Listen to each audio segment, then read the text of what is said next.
Okay, that's a big look at me. We're gonna take a look at the rest of the 3.1 to 3.4 quest review. As promised, uh, I started discussing this in class, and now we're going to discuss it a little bit more here. I believe for most of you, I talked about the end of class, l'état c'est moi, Louis's belief in absolute power. And then Peter the Great, and again, the goals of the absolute rulers were to gain control at all, to keep control of all aspects of government. Peter the Great in Russia waged a war, for example, for warm water poured into the Baltic Sea. If you remember from the ideas that we talked about, and that was one way that, in addition to his modernization program, that he was able to gain land and keep Russia strong. England resisted this, right? And one of the things that they did was they fought a civil war, as we talked about earlier, and ultimately they had a monarch, didn't have a monarch. Oliver Cromwell was controlling for a while as a dictator. He died.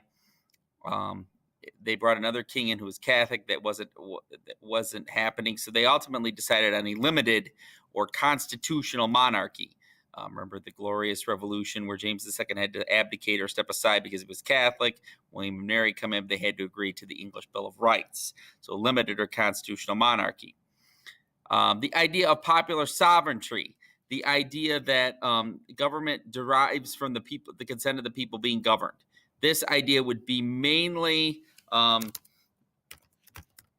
Rousseau and Locke, right? They would be the big proponents of this idea. The idea that government, Rousseau and Locke would be the big drivers of this. Can't emphasize that enough. Peter the Great was forced Russians to accept social reforms to make their culture more like that of Western Europeans. I talked about that with the warm water poured into the sea. He also he was trying to make it so that they would they would be more westernized, more modern, and establish a toehold on his power. Rejection of the ideas expressed here with the Bill of Rights. So the statement: the state of monarchy is the supremest thing on earth. For kings are not only God's lieutenants upon the earth, but sit upon God's throne. Even if God himself, they are called gods. Kings are justly called gods for that they exercise a manner or resemblance of divine power. And due to the king is due both of the affection of the soul and the service of the body. James I is to the Parliament in 1610. This is, again, before the English Civil War. So this is how is this related to the Glorious Revolution? This is a rejection of those ideas. The Glorious Revolution, the English Bill of Rights, is a direct rejection of the idea stated by James here that the monarchy is supreme. The absolute power is supreme. Again, England largely rejects that, and that's what spins them into a civil war. 30 Years' War. Remember, this was the war fought over territory and religion in Europe in the mid-1600s from up until 1648. Significant depopulation of Europe due to starvation, due to war, reshaping of the European map with French gains and continued German separation of state. Again, we talked in your slides.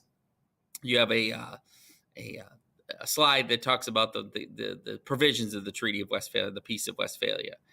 And again, coming back to the start of the English Civil War, the spark was the idea that Charles I wished to rule Parliament with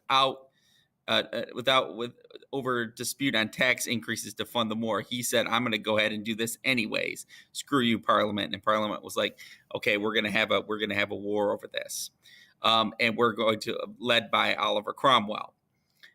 Natural rights. Now we're going to start getting into after the English Civil War, after the Glorious Revolution, as absolute rulers start sitting on the throne in England. You've got the proponents of natural law, natural rights. And there's another question down here that's related to this. I'm not going to answer what statement might be made by a proponent of natural law and natural rights. Something to do with life, liberty, property, as Locke talked about, as Rousseau talked about, a social contract between the government and the people. The government's main role to protect those rights. That's what they were trying to do, protect those rights in terms of what they thought the government should be doing, not granting them, protecting them.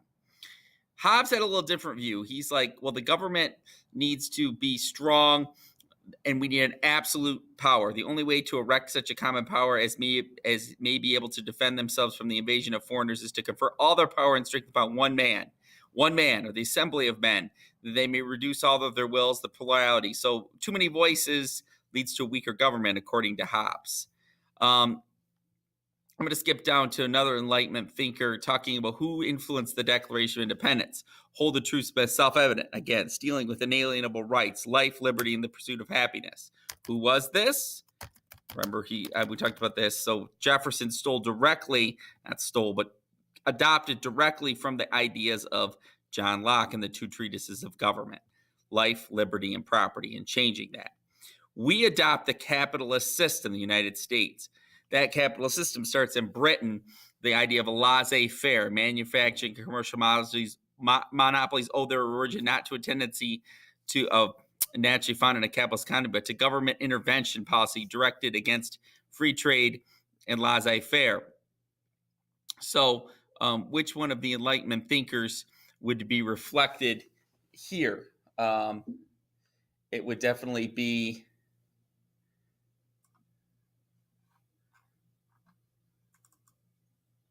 Adam Smith. Adam Smith believed in the forces of the invisible hand, and it reflects the ideas of Adam Smith, although he said this person was saying we need to have some intervention. Adam Smith was in a firm belief of the invisible hand entirely. Okay, so a couple of things that we'll talk about in class that you need to look at is the Russian Revolution. The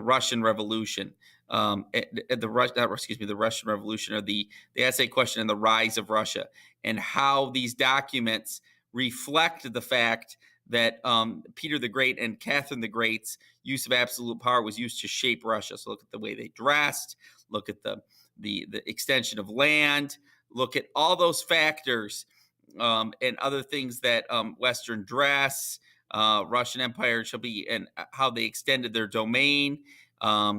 Serfs, how the land ownership was taking place. So look at those factors as evidence for how they continue to rule in Russia. And then here, matching the causes to the developments, take these and make them and check them against A, B, C, and D, and E. What was the cause and what was the consequence going back to our early Russian history?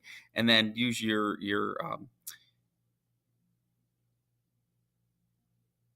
Quizlet to study or look at these terms.